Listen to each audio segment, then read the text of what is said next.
All right. Good afternoon, everybody, and welcome to the 2020 San Antonio Startup Week. My name is Amanda Keammerer, and I am the track captain for the cybersecurity track this year. Coming to y'all from outside, had to escape inside a little bit.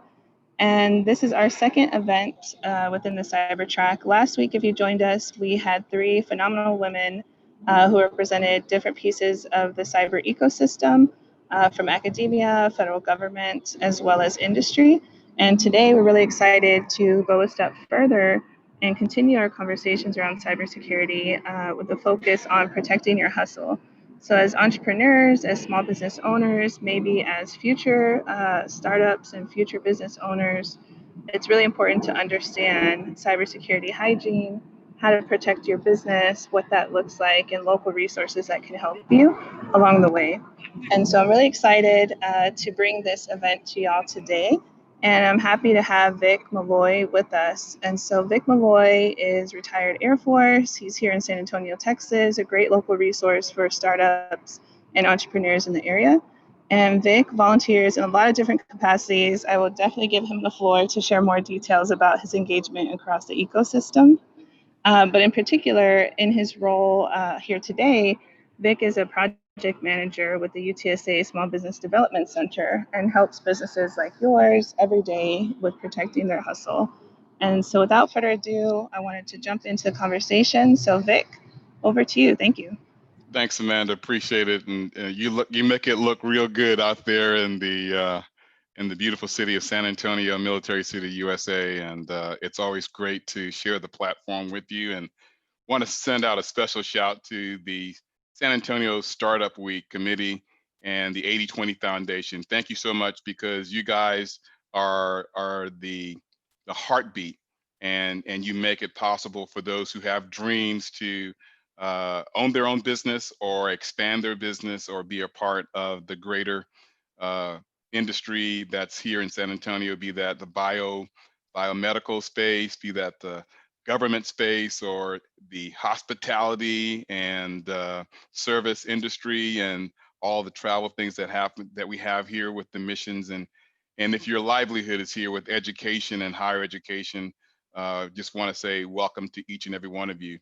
So just as a point of introduction, I am a retired military officer and had the opportunity to be in the Air Force and serve at the 24th Air Force, which is previously the 1st Air Force's Cyber Command operations here in San Antonio at Lackland Air Force Base.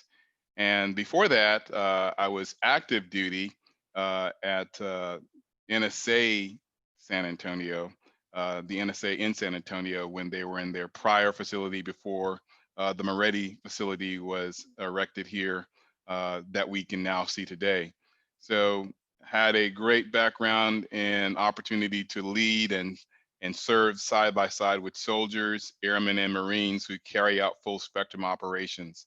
So I also had the opportunity to, once I retired, to go into the private sector and be a practitioner in the space and work in the financial industry sector, and then also work with nonprofits that help spark the interest of the next generation from K through 12, and I would even say K through gray, as to what their roles and responsibilities are with regards to cybersecurity.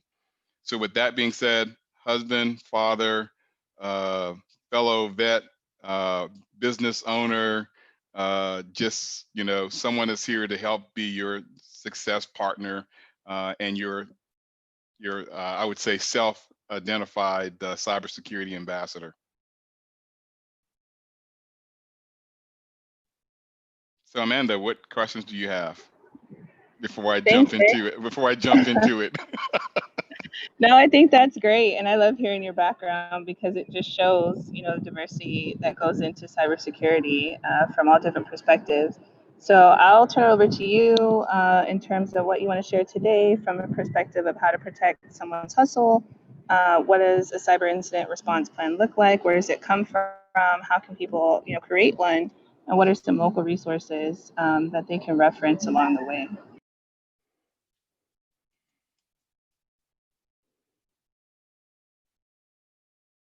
I lost my mouse. Okay, I found my mouse. Okay, so let me go ahead and share my screen. There are a couple of things I'd like to share with you today. I'm going to start with the end and then go back to the beginning. So what I'm sharing with you now, and hopefully you can see it, is a presentation that I shared earlier this month during Cybersecurity in a Flash. It was a 2020 Small Business Cybersecurity Flash Summit sponsored by the National Cybersecurity Alliance. And they gave me 5 minutes and one slide to talk about the Cybersecurity Maturity Model Certification. So before I even jump into this, I can hear you already. Hey, I'm a mariachi band player, and what does cybersecurity really have to do with me? So I'm borrowing this story from Dr. Greg White. Chances are, if you're a mariachi band musician and aficionado, you may have a social media site, and then tied to that social media site, you may have a website. So by virtue of you being in the ecosystem, by virtue of you having this virtual presence in this platform, you are now in what we call the ecosystem. You're in the environment to where people, processes, and technology come together. And what we do to protect that, we call cybersecurity.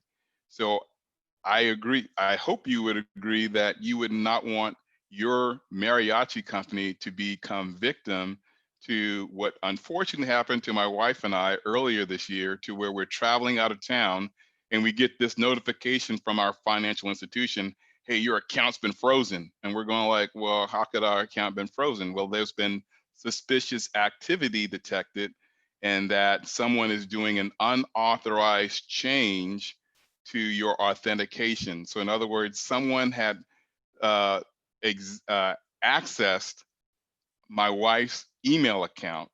And by accessing my wife's email account, they were able to ascertain her username and password in order to get through the first step of authenticating into our financial institution.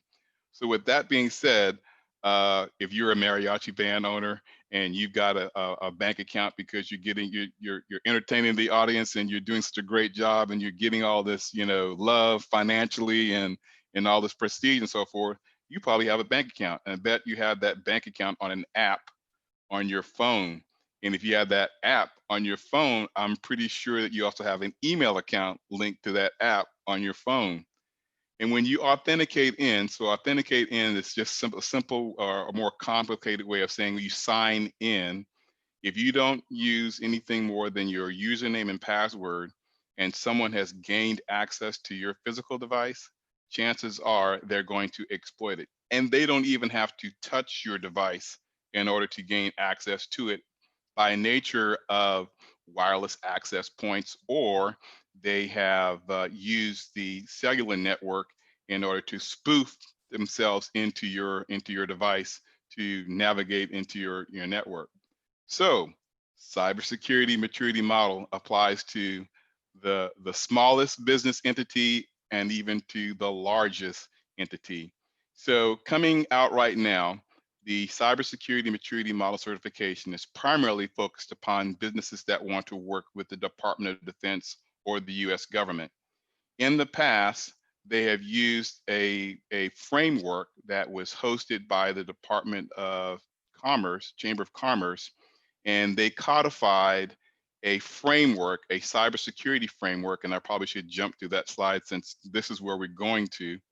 But they codified this cybersecurity framework so that we could better communicate and better collaborate across the entire world. How do we secure and advance our posture in this place?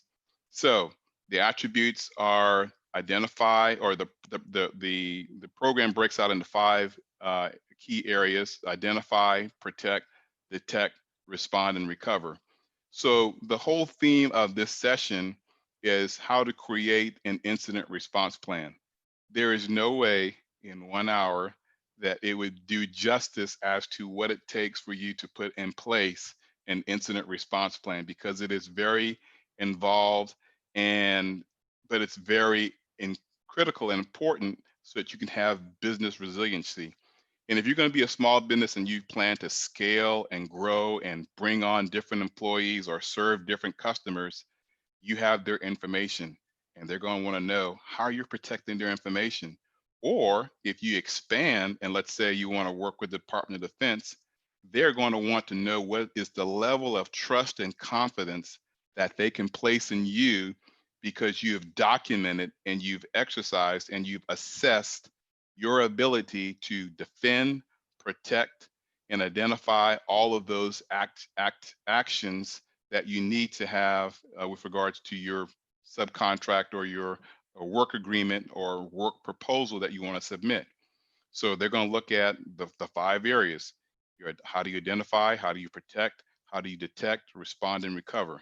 Now, does that mean you need to go out there and build this great information technology staff in order for you to be successful? No, there are options. And that's why, as a project manager at the University of Texas San Antonio and the Small Business Development Center Network, we've created advisors and we've created resources and workshops and training programs that are established to help you and point you in the right direction so that you can begin to put in place a business plan that is built upon security, not as an after effect, but as a part of your foundation. There's a great illustration, I wish I had a picture of it, to where they've now removed security as being a pillar. And when you talk about performance, price, and schedule, they've removed security from being a pillar to making it a foundation. So what the illustration is now saying is that cybersecurity or security as a practice is that foundation upon which you build price, schedule, and value and your product and your service in the marketplace. And that's what's going to propel you forward into success. So it's important that you understand that to the degree that you manage the risk, because you're never going to eliminate all the risk, but to the degree that you can codify your process of how you identify, protect, detect, respond, your business operation, don't think of it as cybersecurity, but your business operation, that then promotes you and elevates you within that space and in that community. So we want to let you know that this is built upon international standards. This is not just something that was created in a vacuum. This framework is universal, whether you're doing business in the United States or you're doing business overseas. It translates, and it's a living document, and it's quite robust and gives you a great step by step on what you need to be put in place. So once again, it describes the desired outcomes, and it's very understandable by everyone, and it applies to any type of risk management framework that you may have in place or not have in place that you probably want to put in place. And it spans protection and then reaction. So we talk about a couple of terms, left of boom. So left of boom is a military reference to say before the ordnance makes contact on the target, we call that pre actions or before the actual incident. And then right of boom. So everything right of boom is action and reactive in nature. Everything before the boom, left of boom is proactive, whereas everything right of boom is reactive. And what you're going to find out, it's more important to be proactive than reactive. I'm going to give you one data point. It is forecasted that in the year 2021, the damage as it's related to cybercrime is already forecasted to be $6 trillion. So we're in the middle of a pandemic right now. We're looking at the tragic loss of life. We're looking at the tragic impact that it's having economically and globally. But here we know that coming out of this pandemic, the next wave that's going to hit us is $6 trillion directly attributed to damages from cybercrime. So what a great opportunity we have right now to level set and reassess what we can do to better protect our organizations. So the framework is laid out into function, category, subcategory, and information references. So if you were to go into the actual information references, this is how you go back and assess, going back to those 5 function areas, how you translate what you put in place for creating a cyber incident response plan. Your cyber incident response plan is built upon having a security program in place before the incident happens. In other words, you talked about left of boom and right of boom. So it's those proactive things that you're doing to protect information, to identify your resources, to assess how you hire personnel and bring them on board, to assess how you implement an identity access management program. You're going like, Vic, this is all Greek to me. It really doesn't even matter. So break it down simply. So let's say you're just a mom and pop and you have a one laptop in your device. You probably have more than that because in my home, I have 35 devices connected to my Wi-Fi access point. And I am a private resident and a small business, but I have 35 devices. That's smart TVs. We don't have Alexa. So if you have Alexa, you might want to disable that. Just hint, hint, not, knock. That's something that's very open. And you have your kids on their gaming system. Have you looked at how you segment your home system? In other words, everyone shouldn't have elevated privileges. So if you were to go into your computer right now and look at your users and groups that are on your computer, you probably have everyone by default as an admin user. You may want to go in and adjust that to make sure that everyone does not have the ability to modify, change, or delete applications or the operating system, the environment that you're in. So when we talk about all these terms and you're going like, well, it really doesn't apply to me, remember the mariachi band. If you're the mariachi band lead and you've perfected the trumpet, you perfected the guitar, and you perfected the singing, but you haven't perfected how you serve and secure and have safety protocols in place in your environment, someone else is going to be singing your song and making profit where you could be making profit. So even the mariachi to the big major corporation needs to take cybersecurity very seriously. So what you're seeing in this framework is an orderly way that you can go to the reference document and then see the subcategory and then see the action or the function that you need to place as it pertains to mitigating that risk. I'm going to go back to the chart that I started with. Pardon me, switching screens on you all. But the cybersecurity maturity model now is taking what you saw in that cybersecurity risk framework. Right now, that's done by a self-assessment. So with the present environment with DoD, they're mandating in the next 5 to 6 years that as they let contracts for work, your entire supply chain will be assessed. So you're going to be like, well, I'm not the one that's really doing business with the government. If you're a business supporting a business that works with the government, then you are now subject to being assessed on the 5 levels, because there are 5 levels that incorporate 171 areas or components of the certification program. So all the way at the top of it, it means that you're certified to incorporate 171 practices and principles. And at the lower level, it's just basic cyber hygiene. So what we're talking about right now is just basic cyber hygiene practices, and that you're using strong passwords and you're authenticating your users that are on the network. And that's it. That's the basic stuff. But then we go all the way up to now you've put in practices and systems in place on top of your documentation so that you can have an applicable way to express to whoever you're doing a contract with how you've been assessed by an independent assessor. Go ahead, Amanda, you had a question. No questions, listening. Okay, great. So in order for you to get that contract award, that golden ticket, you're going to have to be assessed by the CMMC Accreditation Board. So this is a governmental body that's been assembled of industry experts and subject matter experts who understand the criteria that the Department of Defense wants in order to validate the trust that you are established at as an organization.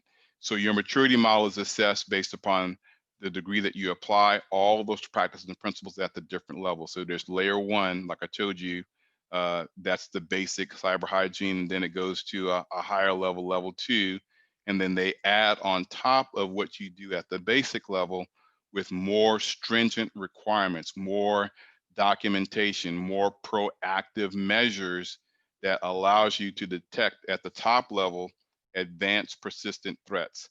So if you think that they're not out there, I will refer you to the Mitre attack threat framework. So if you've never seen Mitre attack framework, this is a document that when I was on active duty was classified because it clearly identified nation state actors by name, how they look at your entire organization and say, well, I'm going to look at this person's email accounts, or I'm going to look at this person's databases by industry, by sector, and then say, these are the social engineering tactics and trades that we're going to use in order to exploit them with known vulnerabilities. So you as a business owner should probably talk with a managed service provider who is authorized to help you implement a sound, secure program if you really don't feel comfortable. But if you're a solopreneur, I would offer you the opportunity to enroll in the Small Business Cybersecurity Training Academy that's offered by the University of Texas San Antonio Small Business Development Center Network. If you need more information about that, it's on the slide. You can always send us an email and or reach out to our website at cgc@utsa.edu, where you can get more information about the courses that are offered for you.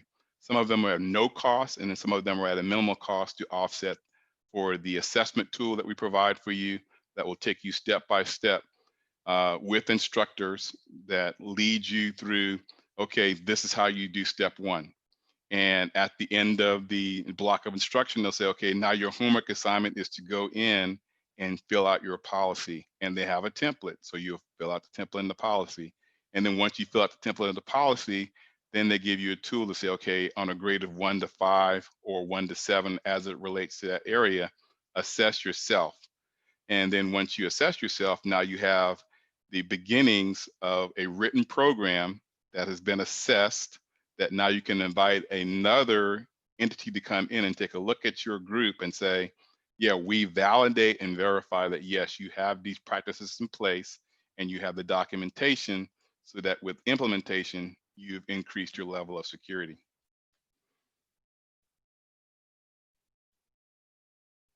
I know that was a lot, so if there's questions, I'll stop to take some questions.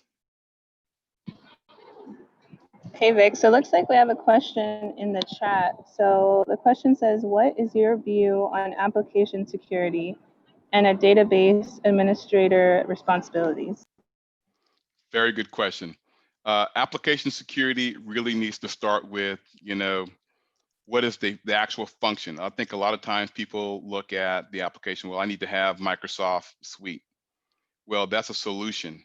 What is the requirement? So make sure that when you're looking at your business and you're assessing the function that you're doing, know what your requirement is, because while it may be this, this popular business suite, there may be something that's more secure or more applicable to how you conduct yourself. So if you're doing something that's with the government, you want to make sure that it's trusted from their approved vendor list and that they authorize that you can use that application in order to do business with them. But if you're not at that level of stringent compliance, then maybe yes, you just go to your local Office Depot or service provider and say, okay, I just need this actual solution to roll it out with.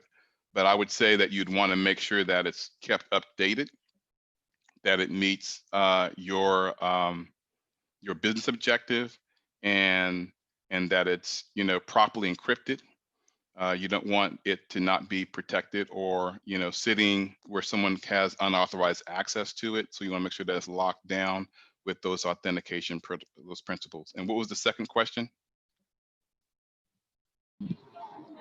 Thanks, Vic. So the second question was, No, the what is second your part of that view? question. I missed So the second the part of that second question. part was about database administrators' responsibilities. Yeah, What are those? database. Yeah. DBAs are so critical because that's where you're looking at spreadsheets or relational databases and people going in and out of that application. And you need to have a sound process in place that codifies, number one, who has permission to change or modify or access that database. And then once it's been put in place, what are those audits and what are those logs that are in place to verify and validate who made and who authorized changes within that database.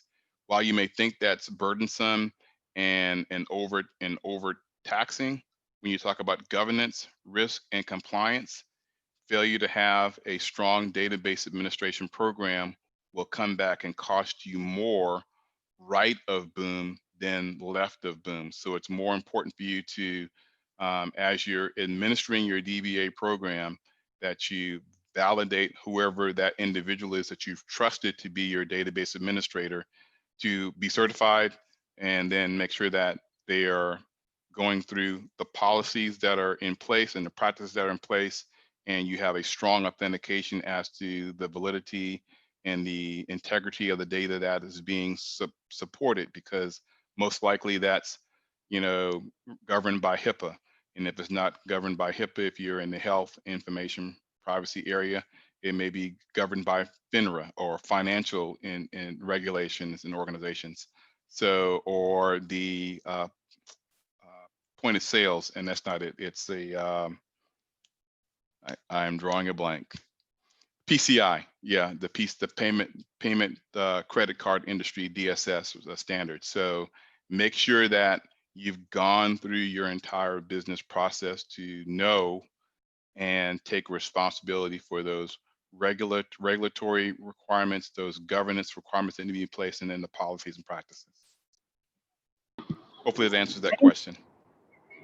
I think that's great, Vic. And I think, one thing that I find really valuable and, for folks to understand is that, your role at the SBDC, right, the Small Business Development Center, these are federal taxpayer funded roles, right? And that's why we're able, and I say we, right? I don't work there, but you know what I mean. We, as a community, are able to access these resources. We're able to rely on folks like you that have a deep knowledge of this information.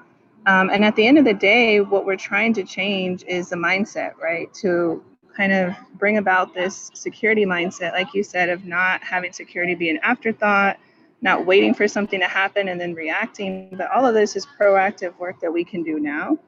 And what I like about the UTSA SBDC is that you all are neutral, right? Like you have no other interest out there except to see small businesses succeed, to grow, to create jobs, to be strong, to be resilient. And I think that is such a powerful resource for the community.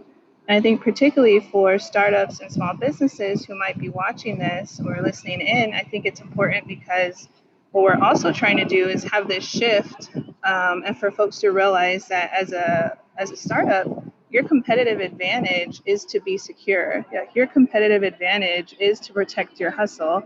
And when we've discussed this previously, we've told people, yes, you should have a slide in your pitch deck about security. You should have a slide that addresses privacy. If you think about, demo days and other events that we participate in, it's unfortunately rare to see that, right? And so we're trying to bring that conversation to the forefront. And so that's why it's really important to be part of San Antonio Startup Week. That's why we're really glad that you're here and sharing this information. And if it feels overwhelming, it should be, right? But it's not like we have to do this alone. And so I think it's really great that you're sharing these resources and that they're available at low cost or no cost, to help, take some of that intimidation away. So I don't know if you've gone into some of the resources that UTSA provides for small businesses, but if that's something maybe you can review for folks, as well.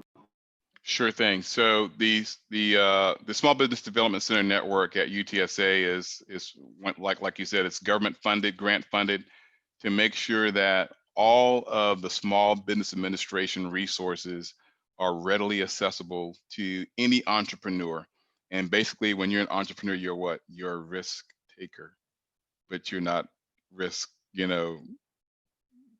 call it. You're not ignoring the risk. You're taking the risk, but to the degree you take an informed risk, maximizes your costs, improves your schedule, and then your performance will then be assessed. But once again, in the words of DoD, those are only as effective as the security of the environment that you're in. So that, when you talk about differentiator, is what sets you apart. So we have security advisors that will, yes, help you with the payment protection, paycheck payment protection program, and the loans that are available to you as we go through this pandemic. But as I stated earlier, hey, look, if you don't have a business plan that's been reassessed and looked at by an advisor to say, hey, look, we think you may have some deficiencies with regards to legal aspects, and we can point you in the right direction. We're not going to write it for you, but we can point you in the right direction. There are business advisors that will take time because they're invested in your success. So if you have questions about, how do you do HR, human resources, and hiring and bringing on staff, and then creating a human resource policy and a practice. And oh, by the way, a lot of those practices that you have with regards to human resources and how you hire and vet people is linked to your cybersecurity program, because you may have to do a background investigation, and that background investigation may need to incorporate those elements and those aspects that would be necessary. Let's say if you needed to protect controlled unclassified information, we call that CUI, as it covers the whole breadth of classified programs that the Department of Defense and other government agencies may have. So it's important that as you're building your HR program, you think about, is this person really secure? Or as if you're going out for procurement to buy goods and services, have you looked at the supply chain to ensure that there's trust and confidence in where you're sourcing the materials that you're working with? In some cases, companies will disqualify you if you're doing business with companies or countries that are on denied access lists. So let's say it's made in a denied space, or a country that is deemed less than trustworthy, and you're sourcing them for offshore help. There are government contracts that you will not be able to compete for. There are even financial institutions that will not do business with you because you're doing business with another company, even though you've outsourced that labor or that specification or that specialty. They don't have trust and confidence in that. So that may be something you need to assess as a small business, so that you don't learn, hey, look, I can get this made in this, uh, overseas location, but that overseas location is on a denied access list. And now you've put yourself out there and you've made investments, and now you've got cost overruns and you've got schedules that are overdue and you're not performing because you didn't think about security in that holistic viewpoint. So the Small Business Development Center Network is here to help you avoid those landmines, because like I said in the earlier presentation, if you're going to walk through a minefield, it's better to walk in the footsteps of someone else and not step on the explosive to figure out, hey, that's an explosive device. That's a painful lesson that you have to learn. Yeah, we definitely don't want anybody blowing up their business. Definitely not. So we have another question in the chat. It says, are there any requirements for software to access databases through stored procedures? State that one more time, because I want to make sure I answer it correctly. It says, are there any requirements for software to access databases through stored procedures? So I'm not sure what stored procedures are. So what I would say, go ahead. Unmute. No, I'm not sure if attendees can unmute, but Andrew, if you can hear us, if you want to elaborate or maybe rephrase the question. Yeah. And then meanwhile, did you talk about the Cyber Academy and what the next start day is for that one? Sure. So the next Small Business Cybersecurity Training Academy, it starts on the 10th of November, and they're on Tuesdays and Thursdays from 3:30 to 5:30. And that is a 100% virtual session, and it's conducted by the UTSA Center for Infrastructure and Assurance Center, led by Dr. Greg White. So he's got a great staff of adjunct faculty, and they come from industry. And so when they're sharing with you their experiences and their knowledge about how to create an incident response plan vis-a-vis a security plan, that's going to put you on a accelerated glide path for resilience in a secure environment, for maximizing your performance, because while it talks about cybersecurity, it's also, like I stated before, talking about your HR program, because there are certain aspects that you need to incorporate as to how you bring people on. Because as I started at the outset, I know I said a whole lot today, there are three primary areas, and you can say even four: people, processes, technology, and information. So when you're creating that HR policy, how are you bringing people in to your organization or into your business that has that mindset, and that you have trust and confidence that they won't be an insider threat. In other words, take your intellectual property, and when they leave your company, steal that. Because I've heard tragic stories and sad stories about startup companies who, for whatever reason, someone took their intellectual property, and the next thing you know, they were doing subterfuge and taking liberties with what would be trademark material, which wasn't trademark. And once again, that's another one of those items you want to talk with a small business advisor about: is how do you get a patent and how do you get a trademark, and the importance of having that, so that when you're transacting business, you're much more secure in doing that. But someone took their IP and used it against them and tried to replicate that on another environment. So it's important that you go through the Small Business Cybersecurity Training Academy with an open mind, because it impacts the entire operation and construct of your security culture and your business culture, and that you'll be cost effective, more on time with your schedule, and tuned for better performance with regards to how you deliver your goods and services to the community.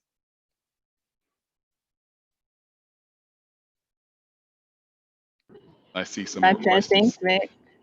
Yeah, so now we got some clarification. So in terms of the software question, so in terms of procedure for accessing data that is stored in the database, so I'm guessing that falls under user admin, access controls, things like that. But that's covered within the framework as well, right? It sure is. So yeah, whenever you're dealing with application security, it's important that the right permissions are assigned, and that can be through role-based access permissions, or that could be even through the hardware and configuration of the network, to where you segment off a part of your environment to where only the HR people operate on this part of your network. And then you have another part of the network where only the executives and the managers operate, but they're segmented by technologies, firewalls, switches, routers, hubs, or what have you, so that they don't commingle together, but you keep them separated. And then those things that are shared, you have that on another network, and then you serve that out, or you have client server relationships with those rules and permissions that authorizes that application to go into that environment, retrieve it, encrypt it, move it out, and so that it meets all of the regulatory requirements and the business needs for securing the information as it moves and as it's at rest. Because sometimes people think that it only has to be protected as it goes outside your network. Well, it needs to be protected on the end device. And a lot of times and more, this is the end device. And if this device is not encrypted and you leave it, you know, in the Riverwalk, your business just walked out the door. So you want to make sure that you, even the form factor is no, there's no small factor or no small feat. I think that's great. I think one thing, maybe as we start wrapping up, for us to really emphasize, or foot stomp, as y'all say in the military, is that these are all conversations to have within your organization, from the CEO down to the CIO, down to, you know, even your admin, your executive assistant. I mean, cybersecurity is everyone's job, right? And so at the top of this, I can't remember if I mentioned it, but October is not only San Antonio Startup Week this year, but it's also National Cybersecurity Awareness Month. And so when we're talking about cyber hygiene, when we're talking about these conversations about user access and roles and controls and all of these questions and decisions, we've got to have our leadership on board too, right? This is not a Vic and Amanda thing that happens at the mid-level, you know, area. It's not just the IT department, as Andrew, you know, referenced as well. This is not just on the developers, right, or on the cyber team. These are things that have to happen in conversation with each other, and ongoing. And so you have to have that buy-in at the top. You've got to have, you know, awareness throughout the organization, especially with advanced social engineering techniques, meaning, you know, Vic and I are active on LinkedIn. We understand the risk that comes with that, with sharing information, right? So how are we controlling where our information is at in other places? How do organizations have those conversations around social media, around bringing your own devices to work? All these different questions, right? These are all ongoing. And so I think what's probably the most exciting part of being in cyber is that it's always evolving. The most intimidating part of cybersecurity as well is that it's always changing and always evolving. And so I think, you know, again, going back to UTSA and the SBDC, a lot of us who come to San Antonio Startup Week, we know y'all as our business advisors, but we might not know y'all as cyber incident response plan advisors or cybersecurity resources. And so I think, you know, this has been a great conversation of things to consider. And definitely, you know, hope people will follow up with you, whether it's on LinkedIn or through UTSA and the SBDC website. Look out for those events. And just to be informed, right? And at the end of the day, with San Antonio being the second largest cybersecurity hub in the nation, we have tons of resources, we have tons of mentors, tons of people who are here to be helpful and give back to our community and make sure that we're resilient. So I really appreciate you, Vic, taking time to share information with us, make sure that we're being cyber aware, that we're being cyber smart, as you see on the slide. And hopefully folks understood a little bit more about cyber, especially from the perspective of a small business and startup, and how to integrate that into our business plans as well. Any final thoughts from you, Vic? Yeah, just want to say thanks again to the 80/20 Foundation, San Antonio Startup Week Committee, and the staff and team for allowing us to have this cybersecurity track. And while we've talked about this from a business aspect, it even impacts you at home. So we're right now in the middle of this pandemic and everyone is physically distanced. We're remote learning, we're remote working. Have the conversation. One thing I will do as a tip or a public service announcement, a couple of years ago, the FBI put out a warning about your home router. And unfortunately, over 90% of the routers in America today, in some form or fashion, have a vulnerability that's associated with the Russia. So if you haven't reset your router, or you just bought a router, you're good. If you just bought one, you're good. But if you haven't reset your router since the beginning of COVID-19, it would behoove you to Google the term FBI router warning. So that router is that wireless device that you connect inside your house, but it's also what connects you outside of your house. It's your gate to the world. And the lock on your gate to the world, in some cases, is a default password, believe it or not. So what you want to do is reset your gate, your router that connects you to the world, and then reset your password to a strong uppercase, lowercase number, and special characters greater than 8 characters in length, so that you've put a stronger mitigation to avert the Russian malware threat that's on 90% of routers in America today. 90% of people I talk to don't even know this. And it's crazy because it's over 2 years old. But if you've got a router that's less than a year old, you're good. But if you haven't reset your router, contact your ISP provider and say, can you walk me through the step-by-step process, or just Google it and it's there on Google. Rabbi Google.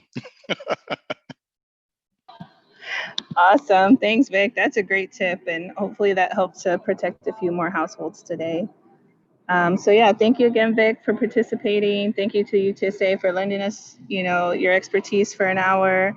Thank you 8020 and Tech Block and everybody. It's part of San Antonio Startup Week/month. We appreciate y'all, and hopefully everybody out there stays cyber smart. And we'll see you next Wednesday for our third and final event as part of the Cyber Track from 1 p.m. to 2 p.m. It is, if you know, the San Antonio Cyber Ecosystem panel. And so we'll have folks from JBSA, Joint Base San Antonio, from UTSA's National Security Collaboration Center, from IP Secure, a local cyber company, as well as SASW and the Cyber PTech program, to give a quick lightning round perspective on some exciting cyber projects in town and how folks can get engaged. So look forward to that discussion. Thanks again, and have a great day, y'all. See ya.